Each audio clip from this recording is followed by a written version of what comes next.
The content shared is for educational purposes only and is not a substitute for professional medical advice. For those joining by Zoom, you can use the reactions button to raise your hand or drop your thoughts in the chat box. To unmute, just simply click the mute button and click again to mute yourself. Now, for those who are calling in by phone, if you press *6, that will unmute you, and *9 to raise your hand. And if you need to mute again, just hit *6 and it should put you back into a mute state. Now, to set the tone for our time together, we will begin with a word of inspiration from our Aloe Vera team member, Donna Wright. Miller. Excuse me, Miller. Good evening, everyone. I wanted to share something positive.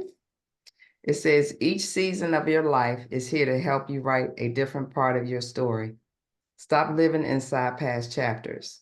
You've learned lessons and you're better off for them. Honor where you are and soak up everything this season has to offer you, and it's unknown. Thank you.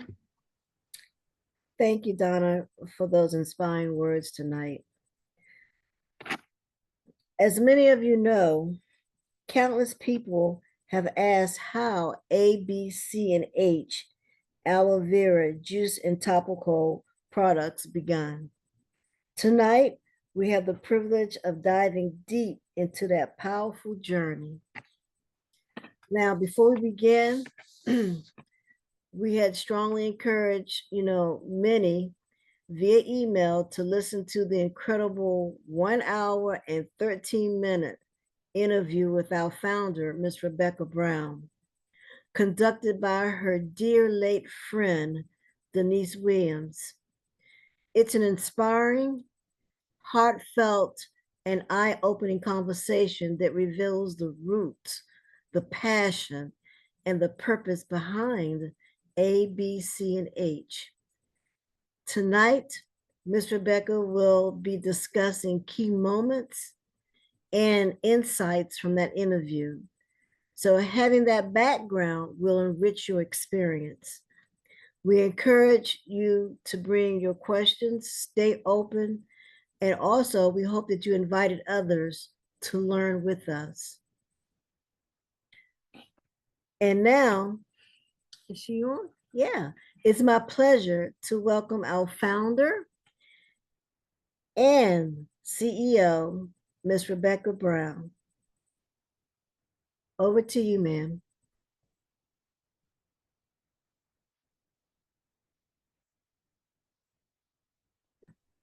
Okay, can you hear me? Yes, ma'am. Oh, okay. Hello, everyone. How are you doing? It's good to be with you. And it gives me the opportunity to answer questions that I'm asked all the time. Where did this product came from? Well, if you listen to the conversation that Denise and I had, that's where it came from.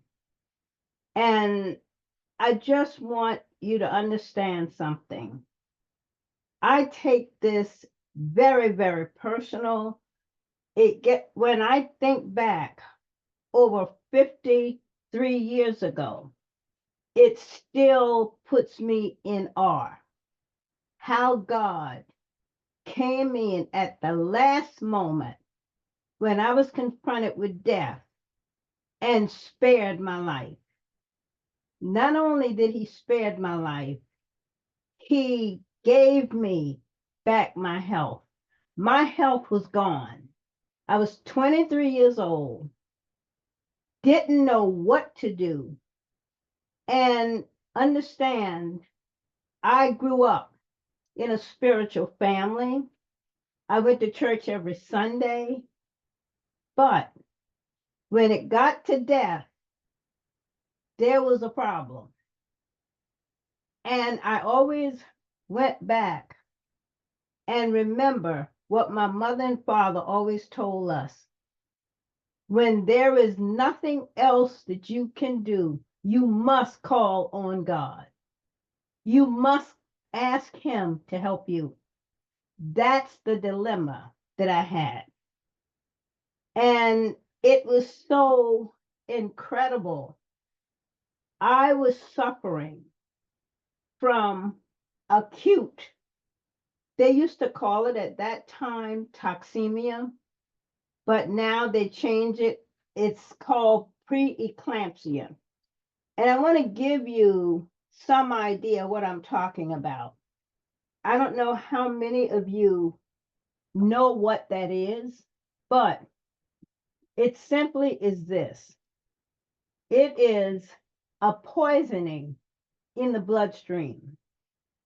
And it came from a bacteria that was within the child and the placenta. And as all of you know, your blood is your lifeline. And if anything is going to destroy you, it will get in your blood because that's your lifeline. Well, usually hemorrhaging starts in the liver, the kidneys, the lungs, the heart, and the brain. And there are actually 4 stages of this preeclampsia. And they are what they call premonitory stage, where your eyes and muscles start twitching and you can't control them. The second stage is where you have muscle rigidity and clenching, and you can't control it. The third stage is chronic, where you have violent jerking and you can't control it. The final stage, and the stage that I suffered, was comatose stage, where you are unconscious. That's what happened to me. And in that process of being unconscious, you have 2 choices because it will kill you. There is no cure for it.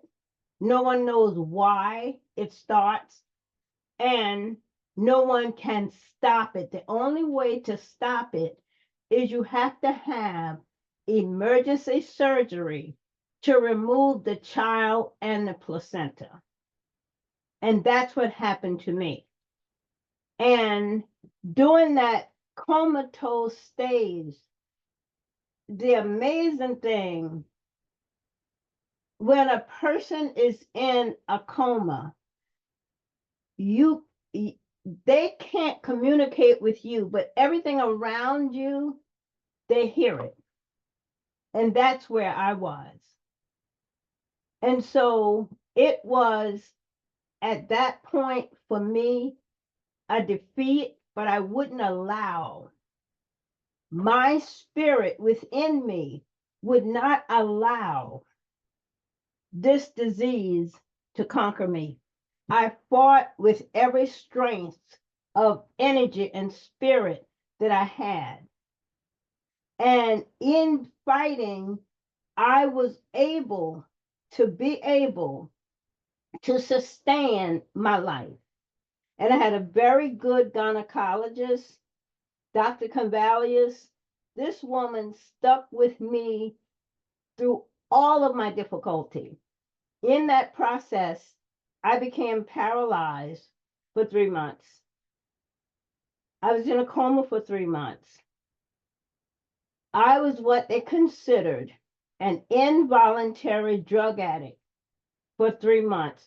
They injected Demerol into my bloodstream every 3 hours for 3 months. I became addicted to this drug. And when I realized my state, I actually asked God to just take my life, because the suffering, the pain, the agony that my body endured I didn't feel that I could go any further. But in spite of what I asked, God saw it differently. I fought to this point. He moved in, got me into surgery. They took the child and the placenta, and I was very, very sick. When they left me in there, they didn't know whether I would make it or not. But God took control at that point. And every time they tried to give me something, nothing worked. I finally got to the point where I had enough strength. I got up, I unplugged all of that stuff off of me. I walked out of that hospital. And when I walked out of the hospital, they were trying to get me to stay. And I said, absolutely not. I'm going home. I went home, asked God to please come into my life and find out what is wrong with me. Help me. Please keep me. Guide me. And he did. As I went through it and you heard the whole interview, God kept me. And that's why when I hear your testimonies, it brings back my life of what happened to me. When I hear what you're suffering, it's a recording of what happened to me. And I will always ask you, whatever you do, if God has touched your life, you need to tell somebody. Because I don't care how good the doctor is, where he came from, where he lived, there is no doctor that can trump God. There is none. I've been there. I had all kinds of doctors surrounding me. They couldn't help me until I did what my parents said. You turn to God and ask him, plead with him, use your faith to connect with him, and he will deliver you. Not might, he will. I'm a living witness. I'm a living witness. So that's to give you some insight on what happened, how this whole product came about. And in the interview that Denise and I had, I explained what happened and how the spirit entered my house and petrified me. But I had enough strength and enough faith to endure the message that it left with me. And the message that it left with me is the same product that we're using. So when people say to me, will it cure this? I just look at them. I can't believe that anything God himself touched, that you would question the capability of God when he has all power. I just stand there in amazement. And finally, I would say to them, go to your Bible, the book of Numbers, chapter 24, verse 6.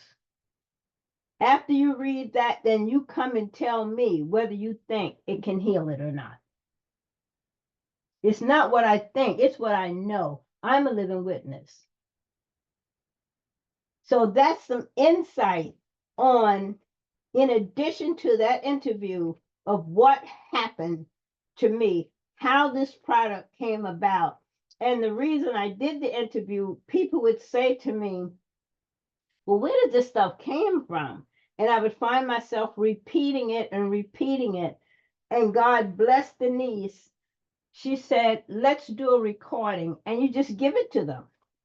And that's how this whole interview came about. So I hope that gives you some insight on what this is, why it exists, and who is truly responsible for it. And it has nothing to do with me. It's God himself. Okay? So if you have questions, please feel free. Yes, Miss Rebecca, this is Barbara. I know that in your interview with Denise, you kind of like gave a very detailed, I would say, episode of what really happened. Is there any way you can kind of like tell us that's, that step-by-step incident that really happened? You mean for the juice itself? Yes, ma'am. Yes. What happened, as I told you, I was very ill, and I lived in Mount Vernon, New York. And I had gone to my gynecologist that morning. I was 7 months pregnant, and I had gone to my gynecologist for this particular checkup. And when I got there, everything was fine. I lived in a building that was 4 stories, and there was stairs, there was no elevator. So when I came out of the car and I got to the stairwell, and I was doing fine going up the stairs until I got to the second floor. When I got to the second floor, that's when preeclampsia attacked me. I could feel the paralysis, but I didn't know what was happening to me. I couldn't move my feet. It started from my feet and start to move up. And as I was standing there, I couldn't move. I had this petrifying look on my face. And this man came out of his apartment and he saw me standing there and he asked me, "Are you okay?" And I said, "No, I need help." And he said, "What do you need?" And I gave him my doctor's phone number and I said, "Please call her. Tell her I can't move." He called her. She told him to tell me to stay there. She would be sending the ambulance. By the time the ambulance got from, I lived in Mount Vernon and I was going to New Rochelle, and that's about a 30-minute ride.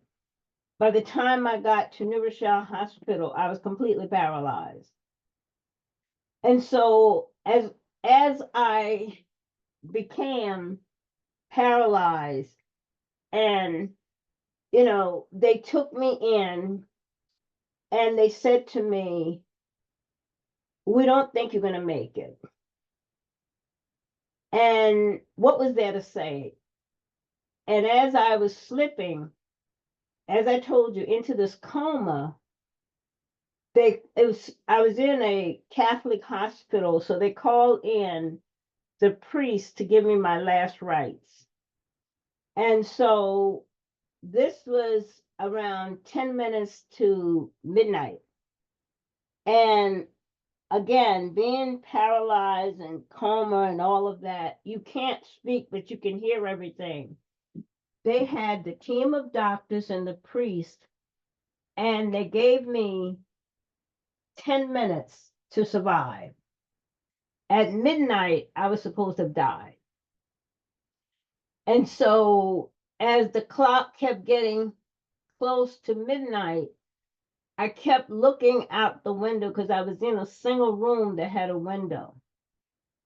And I'm telling you, I had never experienced anything like this in my life. As I laid there, not able to do anything, I looked toward the window because now I know that death is coming. I don't know what it looks like, don't know what it feels like. How am I going to handle it? So I was looking out the window, and this is midnight. And so as if you can picture the sun going down in the summer. It's like an orange looking light.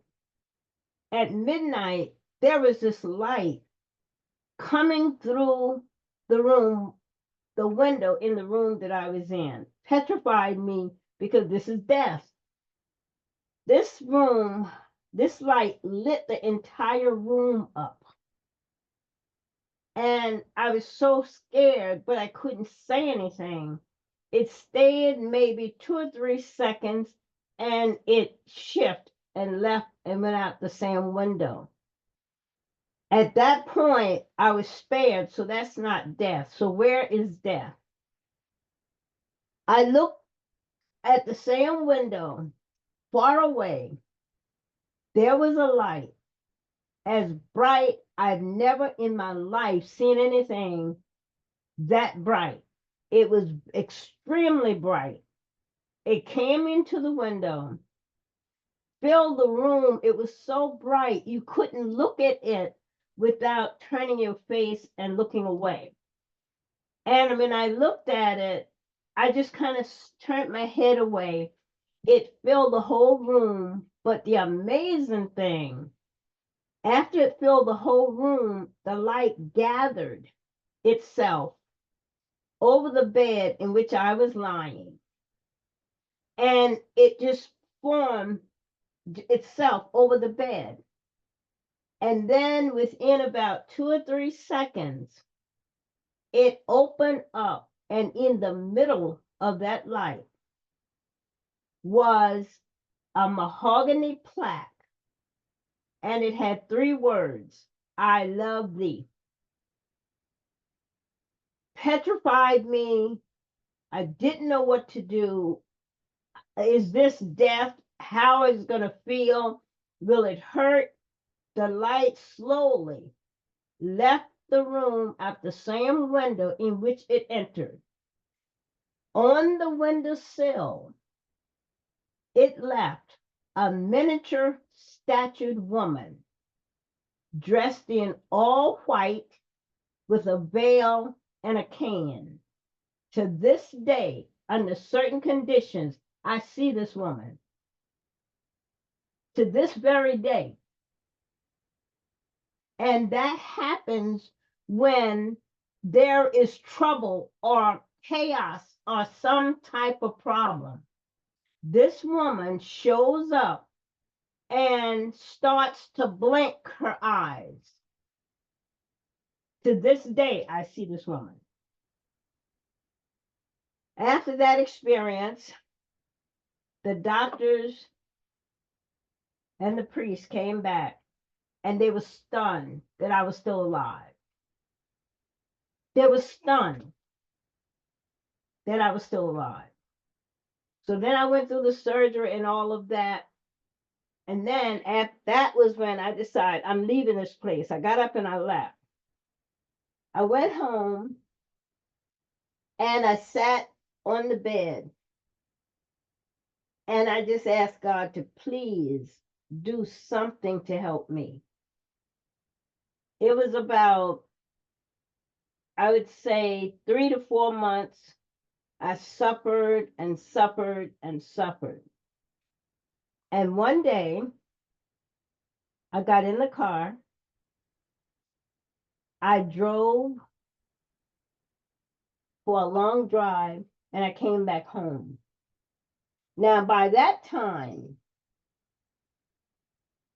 I said, whatever happens, I'm prepared to deal with it. When I drove back home, got out the car, had the keys in my hand, went to the apartment, could not open the door. When I opened the door and went to enter the room, I couldn't. I caught paralysis, but it was short term. I could turn around and go back, but I couldn't go forward. As I stood there, as clearly as I'm speaking to you, a voice came to me in the midst There, you never saw anybody you heard this voice. It gave me the formula to this product and said, drink it. I was petrified. I turned around.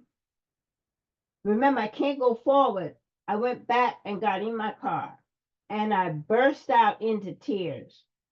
Now, my ex-husband at that time was traveling. He was a gourmet chef. So I'm dealing with this by myself. I'm sitting in the car and I'm bawling my eyes out. The voice came to my car and said, go back. You need to hear this. I was scared to stay in the car because who's this following me? So I shuffled back to the door, could not enter the room. It gave me the same message and said, drink it and disappear. I called the police and I explained to them that somebody was in my house. I needed to get in. So they went and they started looking around. They didn't see anything disheveled. And they said to me, there is no sign of break and entry. So what makes you think someone is here? And I said, they spoke to me. And he said, what do you mean they spoke to you? Then give us a description. And I said, well, I never saw them. They spoke to me, but I never saw them. So the two of them looking at me and looking at each other, and their thinking was, is something mentally wrong with me?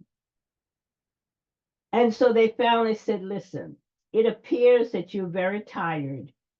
And I think if you got some rest, you would feel better when you woke up. And if you are experiencing this when you wake up, why don't you just give us a call?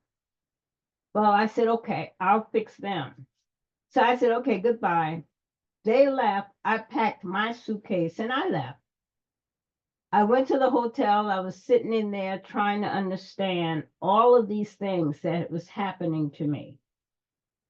And finally, I said, okay, God, I don't know who this is, and I'm beginning to try to figure out who you are. But you said, if I got into trouble, to call you. I am relying and depending on you to help me. I need to get back into that place. That's where I live. I'm paying a hotel bill. I'm paying rent. I need you to stop whoever this is. For 3 weeks, he allowed me to go and stay there. The third week, it happened again. But this time, I wasn't as afraid as I was the first time. When I drove up, went to the door, opened the door, could not enter the room. The same voice with the same message spoke to me and gave me the formula. I said, that's it. I don't know who this is or what it is, but in order to get rid of it, I'm going to do it, whatever it says. When it left, I went and got all the ingredients, prepared it the way it gave it to me. And at that point, I was 23 years old. I'm now 75 years old. I have not been sick since. Not. What I realized as I got older, when you challenge God to something, be prepared to receive and allow him to respond to your challenge. I came close to God. He was in my presence, but I didn't realize it because fear drove me away. I asked him to come into my life. He did that. But because I was so afraid, I didn't realize I was in God's presence. I did not realize it. But I have to say this. He did everything that I asked him for. Because I asked him for permanent healing. I asked him to restore my health. I asked him to get me back on my feet and protect my life. He's done all of that. Every bit of it. Every bit of it. And that's why I can truly say to you, when you hear me talk to you, I don't care what you're suffering. I know God will take care of it. I know that. Okay? Does that help explain why I am persistent, insistent with this product? Because I made a commitment. If God heal my body, restore my health, put my life back together, any and everything he asks of me, I will do it. Not mine. I will. I'm committed to doing it. And there are times when I got to a point where I was so exhausted, I did not feel like going through with this. And I decided I'm not doing this anymore. To show you how God works, when I decided I was stopping, he would have people call me asking about the juice. And what was I going to say? I quit. Now I have to start this process over again. I did that 3 times. And it made me realize when you make a promise to God, you never go back on it. And from that day to this one, I will never, ever go back on my promise to God. I won't. I can't, because he did for me what I asked. Now I have to do for him what I promised. So that's how this whole thing started. And it's a very deep personal story for me.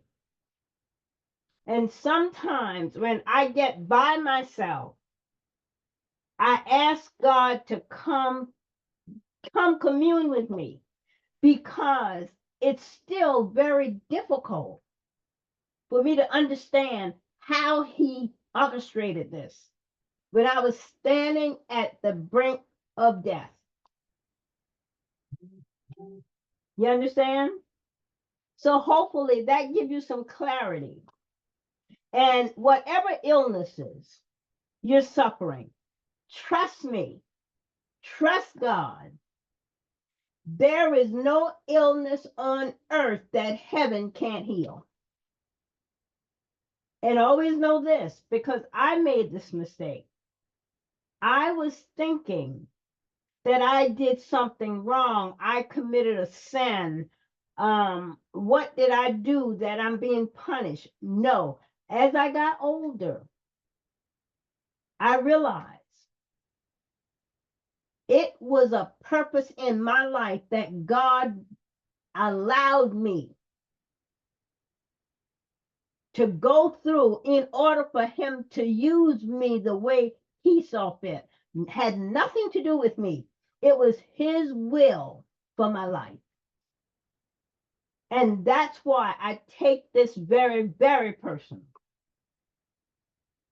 Because now I'm beginning to see what God has done. Does that help? Yes, ma'am, and thank you so much. You're welcome. So if you all have questions, please feel free. I have a question, Miss Rebecca. This is Donna. So, Yes. how, once your healing process started, how did you get the word out? You said people started calling you. How were you, spreading the word about your healing? Well, about my healing. Yes, when you started, like when the aloe healed you, how were you getting the word out to people? Oh, that's an interesting question. What happened? This started with me, and actually, I was very selfish at that point because I didn't realize. And as I got older, I realized it wasn't all about me. I didn't tell anybody what my experiences were. This happened to me, and then my cousin's wife had cancer. She had brain cancer, and they had given her all chemo, radiation, and he would call me, and he was so upset. And then he was talking to me one day. I said, "Well, why don't we try the juice that I'm taking?" And he said to me, "What juice are you taking?" And I said, "Oh, I'll have to share it with you." So I prepared it, got in the car. My sister and I drove it to New York, and we were sitting there. This was a Sunday afternoon, and this woman hadn't been mobile for about 15 months. And so he was explaining what was going on. And then I said to him, "Well, let's start giving it to her and see how it's going to work." And so that Sunday afternoon, we gave her a dose and nothing happened. That Monday morning, we gave her a dose, nothing happened. Monday night, nothing happened. Tuesday, we gave her her morning dose, and this woman started moving. And so we were looking around at each other. And so he said, "It's working." And I said, "Well, I don't know. Let's give her some more." So we gave her some more. And then Tuesday night, we gave her some more. Now she's really moving. And this is almost like watching the dead become alive. So he said, "I think we need to call the doctor tomorrow morning." So I said, "Okay." So he called the doctor and he explained to the doctor that she had movement, and the doctor asked him to explain what happened. And so when he explained that we gave her the juice, the doctor wants to know what type of juice are we talking about. So he told the doctor that I brought some juice up there, and we gave it to her for a couple of days, and there was some movement. So the doctor asked me to get on the phone, and I was explaining to him about the juice, and he just got very silent. He didn't say anything. And so I said, "Is everything okay?" And he said, "I'll call back later." So he hung up, and we didn't hear anything from him for about 2 days. And then he called my cousin, and he said he didn't think it was a good idea to give her the juice. So he told my cousin not to give her any more. So we stopped giving it to her. 3 weeks later, she was dead. 3 weeks later, this woman died. And after that experience, I realized this stuff will help other people. And so when people would say to me, "I have this illness or that illness," I would say, "Okay, you can have some of this juice I'm drinking." And they would all look at me very strange, but they would try it and they saw a difference. And so then I started getting invited to the farmers markets. And so I would show up at the farmers market. And because it's green, people thought it was lemonade. And then when they drank it, they were like, "This stuff is horrible." So I had to go through the explanations of explaining that the green part of it is healthy and it's killing the bacteria and it's going to improve your health. And that's how this whole thing started. So at that point, I now have to go to FDA to get approval to use this stuff on a public basis for consumers. I encountered these, it was 8 men. I had 4 visits, well, 3 visits. The 4th visit, I made a commitment. That would be my last visit. They put me through the ringer. And so when they were challenging me, when I left, before I got home, they had called and made my next appointment. And so I went home, and again, I said to the Lord, I said, listen, I'm not doing this anymore. I've tried, it's not working. I'm going, but you have to go and prove to these people. I went on my last appointment, and normally they sat around this table and they would have me sitting there questioning and challenging and drooling me.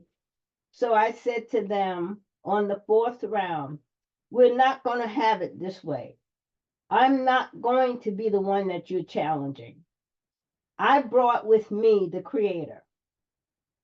And if you have any questions, hold your questions for the Creator. Because I'm not answering any questions you don't believe me.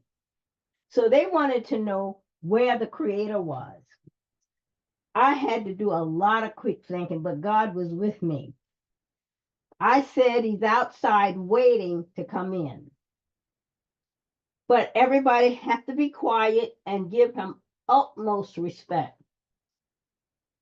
I snuck out the door. I was praying like you've never seen anybody pray. Lord, please help me out through this mess.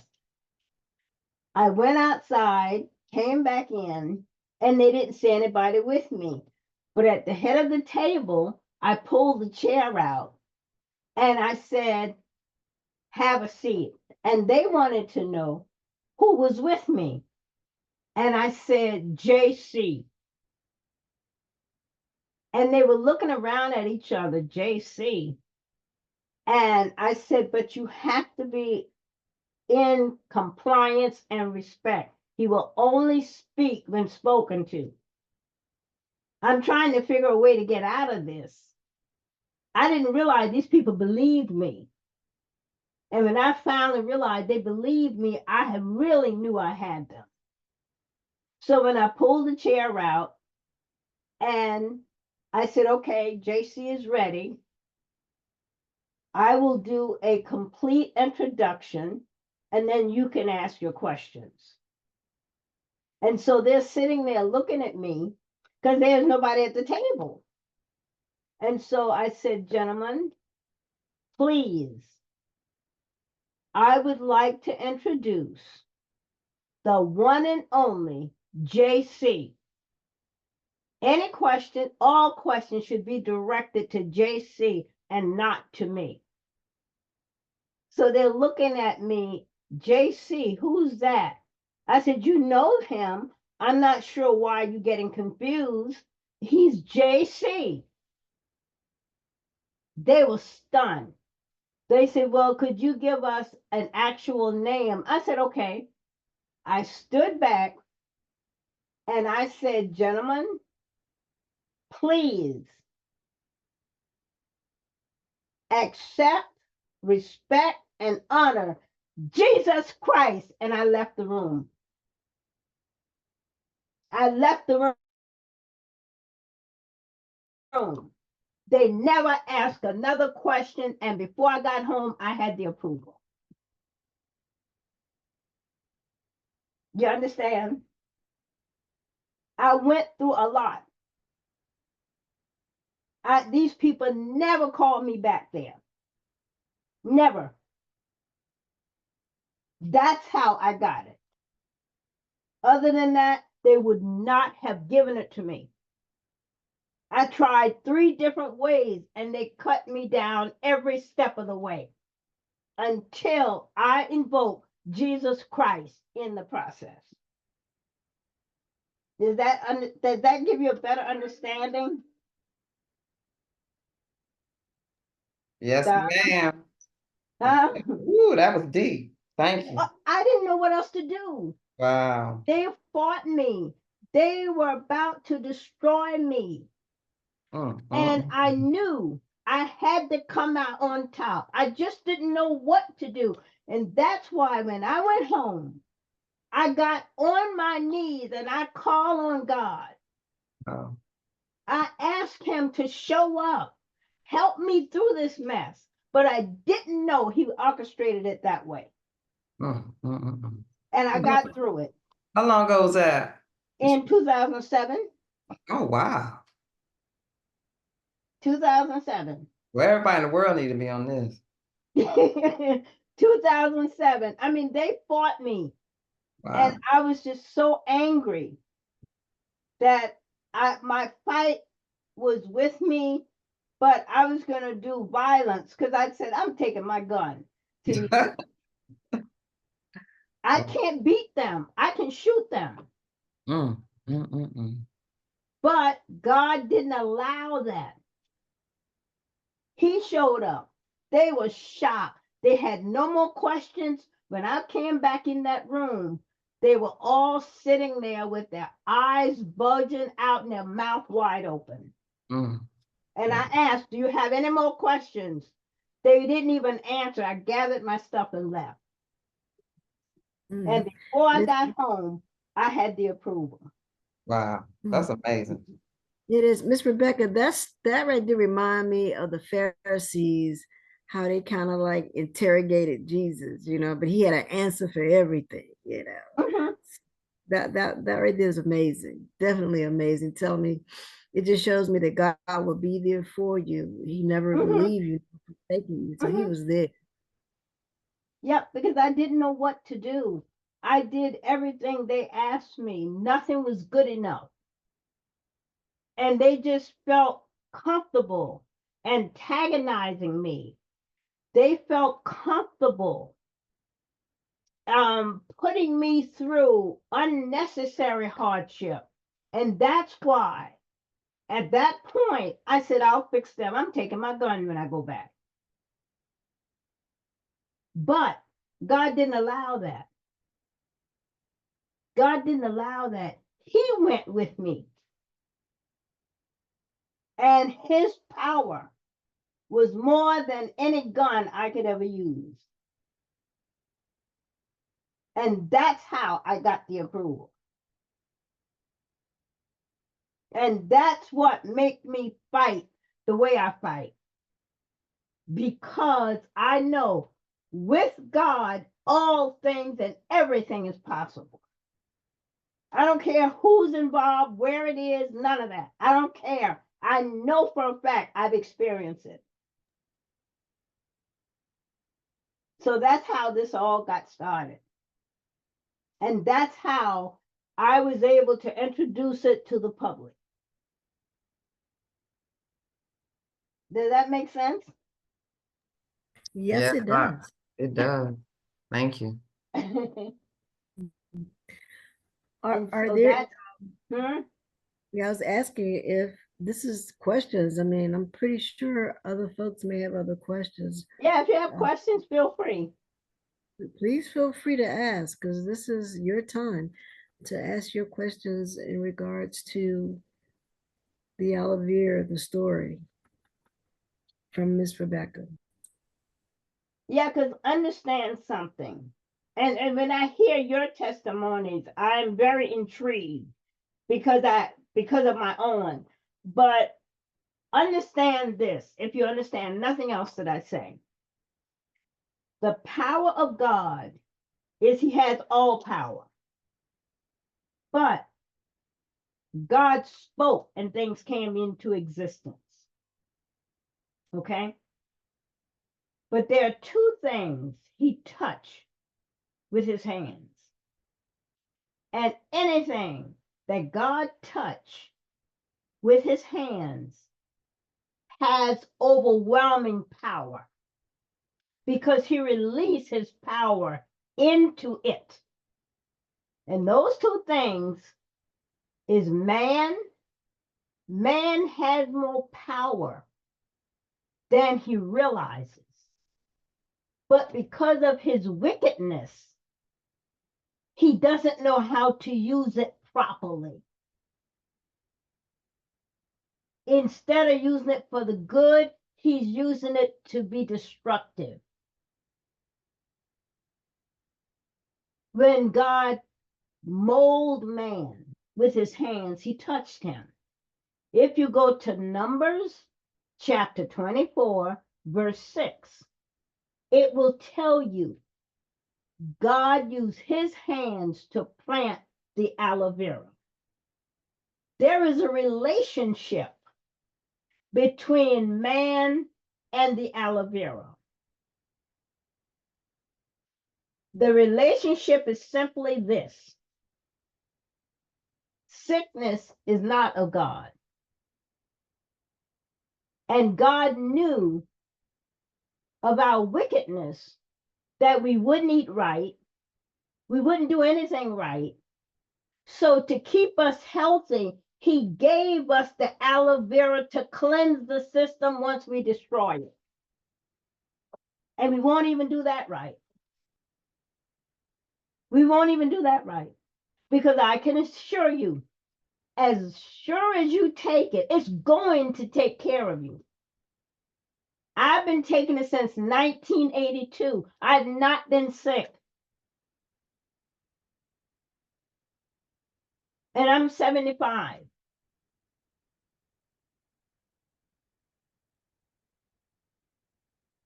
I've heard people say to me, as I'm getting older, I should expect to be sick. That's not true. You're lying to yourself. That's not true. You're sick because you won't cleanse your body. Aloe vera is a stringent cleanser. Remember something. Bacteria, sickness, and disease love what we love: junk and sweets. Anything that you feed, you cannot get rid of it. So as long as you keep feeding your disease, it's going to stay with you. When aloe vera is introduced to your system, it does a stringent, thorough cleansing, flushing out all the junk. Wherever you find a clean environment, you will not find disease because there's nothing for it to feed on. And anything that can't feed won't live there. All of our sicknesses come from uncleanliness. Uncleanliness. And all of you that have taken the aloe vera, it does a stringent cleansing and detoxing of your whole body. That's what it does. That's how it heals you. Because remember, the doctor can't heal you. God created the body so the body will heal itself. All you have to do is give it what it needs. And people won't even do that. And I challenged a couple of them when they made a statement to me and they say, I love the Lord. Okay. If you love him, why is he living in a cesspool? Anything and anyone you love, you don't put them in a cesspool. He lives within you. And you won't even cleanse your body to give him a clean place to live. So what type of love is that? I challenge you, you're not telling the truth. You're lying to yourself. God is love. He will never put you in that type of situation. You need to think about what you say before you say it. And a lot of people say that to me. I just look at them. Who do they think they're fooling? You can't fool me. I've been through too much. I've suffered more than any of you will ever realize. That's why I just sit and listen. When I hear the complaints that you all have, I understand what you're going through. And I say to myself, if they only knew what I've been through, if they only knew I came face to face with death, face to face, and had no weapon except Christ. Couldn't do anything. But when I revert back to what my mother and father said, when all else fails, try Christ. He'll bail you out every time. And it's true. I've been bailed out twice, more than twice. But I just shared 2 times with you, with that FDA and with death when it showed up. He bailed me out. And it wasn't because I was a good person, because I was not. But it was because he had a plan for my life. And he allowed his plan to go forward regardless to what I did. That's just the power. That's just the power of God. So when I hear you with your testimonies, and I hear you with your illness, and I hear you with your problems, they're small. And don't think I'm underestimating them. I'm not. But what I went through, if God stepped in and separated death out of my life, he can definitely heal what you're going through. Just be patient. And always remember this. God doesn't operate on sympathy, fear, or crying. It's your faith. It's your faith. He's testing your faith. Are you faithful? You can cry all night long. If you have no faith, oh well. But when you show your faith, God will respond. I've been there. As sick as I was, I had to stop crying and show God that I had faith just to call on him. The pain, every bone in my body ached from 6 o'clock in the morning to 6 o'clock, 24 hours later. Every bone. I suffered and suffered and suffered at 23 years old.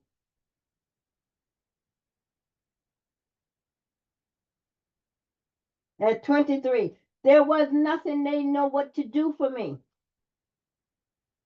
But God came in at the last moment and turned my whole life around. I've never been sick since.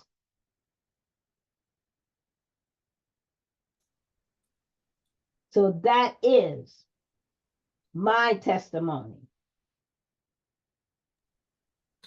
Wow. Miss Rebecca, what a powerful testimony. I'm gonna open up again to any questions. I will give a minute. If I don't see anyone, then I will be moving towards our closing remarks. So if Well, anyone, let me just say this. If when I hear your testimonies, if God has done anything in your life to improve it, you have a testimony. Don't rob God of his goodness. That's what the world needs to hear, the good news of God. So however you have your testimonies, share them, because you never know whose life you're going to touch. You never know how God is going to use you in somebody else's life. So don't withhold his goodness. I did it when I was doing this just for me. I didn't realize I was supposed to share with other people.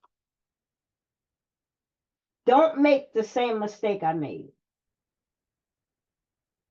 Okay?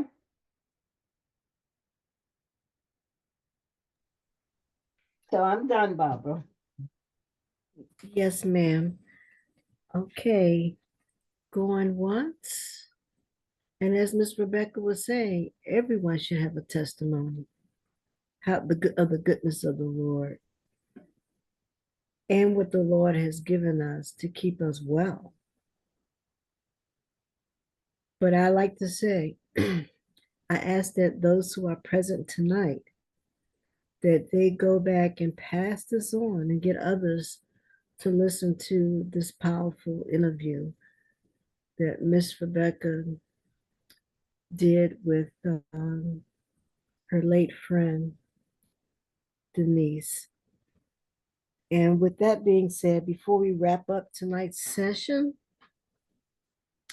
I want to extend my heartfelt thanks to each of you for joining us and for being part of the ABC&H family.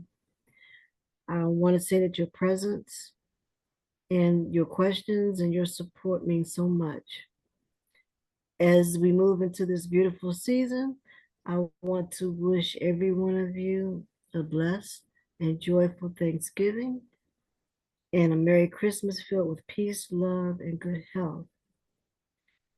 I also want to ask you all to mark your calendar because our next ABC&H Zoom session will be held on Friday, January the 9th, 2026. And we do look forward to reconnecting with you in the new year for more learning, growth, and wellness. And I want to say thank you again for being here tonight and have a wonderful evening and may God bless you all. And with that being said, Miss Rebecca, do you have any closing remarks, ma'am? Well, yes, I thank all of you.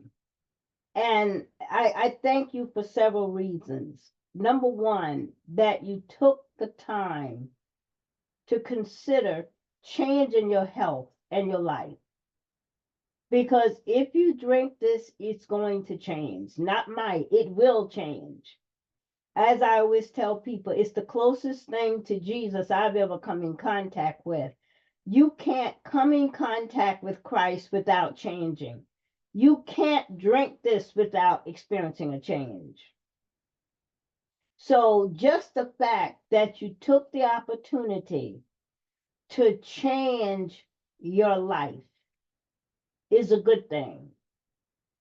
The other thing is change your eating habits and make sure you drink sufficient amounts of water, because 75% of your body weight is water. A lot of people are sick because they don't drink enough water. If you get rid of the water and don't replace it, the body can't function properly. And so you end up sick. So I thank you all very much. I hope my testimony will open some of your eyes and help you understand how serious this product is. And to know it is not about me, it's about God and what God gave us. It didn't stop helping us, we stopped using it. Aloe vera is over 4,000 years old. It has been healing people for over 4,000 years. But when Rockefeller stepped in with conventional medicine, that was the biggest mistake of our lives. And it's cost so many people their lives. So you have an option. You have to make a choice. And I'll ask you the same question Jesus asked. Do you want to be healed? You have to make that decision. And I hope you make the right one. And again, thank you very much for everything. I appreciate it. Have a good one and enjoy your holidays. And this ends the session. And thank you all. Be blessed. Thank you all. Good night. Good night.